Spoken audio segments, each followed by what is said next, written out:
अस्सलाम वालेकुम एवरीवन, कैसे हैं आप सब लोग। उम्मीद करती हूँ आप सब लोग एकदम अच्छे होंगे। और आज का जो मेरा टॉपिक है वो है teaching salaries as a fresher in Dubai. मतलब जो टीचिंग सैलरीज़ होती हैं फ्रेशर के फॉर्म में दुबई में, वो आपको कितनी प्रोवाइड कराई जाएगी। आज मैं उसी टॉपिक पर आपसे बात करूंगी और कौन कौन से ऐसे फैक्टर्स होंगे जिस पर ये सारी चीज़ें डिपेंड करती हैं। क्योंकि अगर आप सारी चीज़ें उनकी फुलफ़िल कर रहे हो तभी आपको जो है सैलरीज़ उसी के अकॉर्डिंग वहाँ पे मिलेगी। ठीक है, तो सबसे पहले बात करते हैं कि कौन से फैक्टर्स आपके अंदर होना चाहिए जिसके वजह से आपकी जो सैलरी है वो सारी चीज़ें डिपेंड करेंगी। ठीक है, जैसे कि अगर हम बात करें कि अगर आप कौन से स्कूल में जो है अपनी जॉब कर रहे हो, या फिर आप कौन से ग्रेड लेवल को पढ़ा रहे हो, या फिर आप के पास जो क्वालिफ़िकेशन है और जो एक्सपीरियंस है वो कितना है, वो सारी चीज़ें डिपेंड करती हैं आपकी यहाँ जॉब लेने से लेके सैलरी लेने तक। ठीक है, तो अगर हम बात करें Dubai governments ministry of education की, तो वो जो है average starting salary in public school जो है वो आपको प्रोवाइड कराती हैं 12,000 दिरहम टू 15,000 दिरहम पर मंथ।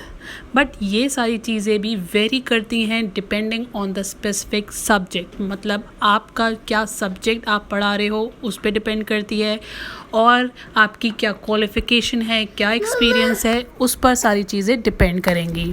ठीक है, अगर बात करें प्राइवेट स्कूल्स की तो वहाँ पे जो स्टार्टिंग सैलरीज़ होती हैं वो आपकी होती हैं 8,000 दिरहम से लेके 15,000 दिरहम पर मंथ। लेकिन फिर से मैं यही कहूँगी कि ये सारी चीज़ें डिपेंड करती हैं स्कूल लेवल पे, आपके एक्सपीरियंस पे और आपकी क्वालिफ़िकेशन पर।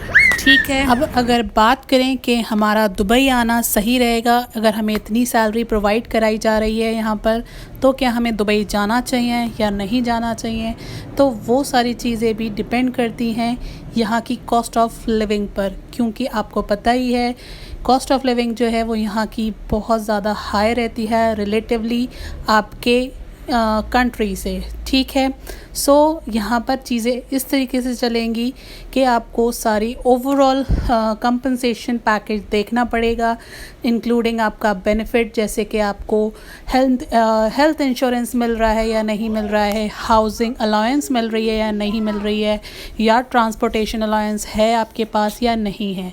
अगर ये सारी चीज़ें इस तरीके से मिल रही हैं तब तो आपका यहाँ पर दुबई में जॉब करना अच्छा रहेगा।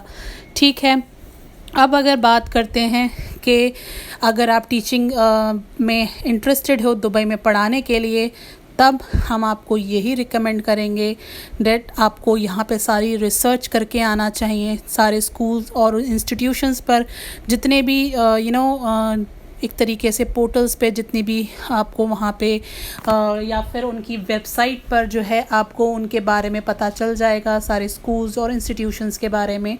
तो आपको एक आइडिया लेकर ज़रूर आना चाहिए। सैलरी रेंज वगैरह फ्रेशर्स को कितनी मिल सकती है, कितनी नहीं, सारी एडिशनल रिक्वायरमेंट्स जितनी भी हो सकती हैं यहाँ पे, वो सब कुछ आपको इंक्वायरी निकाल कर आना होगा। तभी आपको यहाँ पे अपने आप को एक तरीके से आप यहाँ पे ईज़िली रह भी पाओगे और यहाँ पे कुछ आप सेव करके लेकर जाओगे। क्योंकि ऑब्वियसली आप यहाँ पर आ रहे हो तो कुछ मतलब अर्न इतना करने के लिए आ रहे हो कि आप अपना एक सेविंग जो है वो आप काफ़ी हद तक अच्छी कर सको, है ना। तो फिर मेरा सजेशन आपको पर्सनली यही है कि आप सारी चीज़ें देख कर आओ, आप वीडियोस रिसर्च करके आओ, जितने भी यूट्यूब्स पर वीडियोस हैं तो आप उनको रिसर्च करके आओ। लाइक जिस तरीके से मैं वीडियोस बना रही हूँ आप उनको भी रिसर्च करो कि मैंने पहले प्रीवियस वीडियोस में क्या क्या बता रखा है।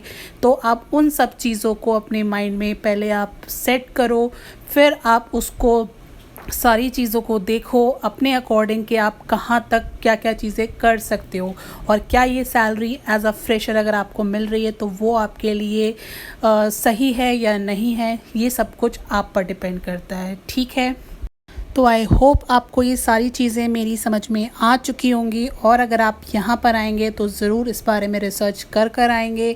और इन सब चीज़ों को रिसर्च करना अपने आप में बहुत ज़्यादा ज़रूरी है। अगर आप किसी भी ऐसी कंट्री में जा रहे हो जहाँ पे आपको कुछ भी नहीं पता है, किसी के बारे में नहीं पता है, क्या वहाँ का ट्रांसपोर्टेशन है, क्या आपको किस तरीके से वहाँ पे वर्क करना है, किस तरीके से आपको आगे बढ़ना है, कुछ अगर नहीं पता है तो आपको रिसर्च करके आना चाहिए। किसी भी फील्ड में आप आ रहे हो, आपको रिसर्च करके आना चाहिए, ठीक है। तो यही मेरी आपको पर्सनल राय रहेगी कि आप लोग रिसर्च करके आएँ, तभी आप यहाँ पे कुछ हासिल कर सकते हैं। आई होप आपको सारी बातें क्लियर हो चुकी होंगी। अगर आपको कुछ क्वेश्चंस पूछने हैं इसी से रिगार्डिंग, तब आप मुझे कमेंट सेक्शन में कमेंट कर सकते हैं, या फिर मेरी इंस्टाग्राम आईडी है उस पर आप मुझे कांटेक्ट कर सकते हैं। सना मरियम 126 के नाम से है, आप एक बार ज़रूर उस पर चेकआउट करिए, और आप मुझसे जो भी क्वेश्चंस हैं वो आप पर्सनली भी पूछ सकते हैं, ठीक है। फिर मिलती हूँ, दुआओं में याद रखना, अपना ख्याल रखना। अल्लाह हाफिज़।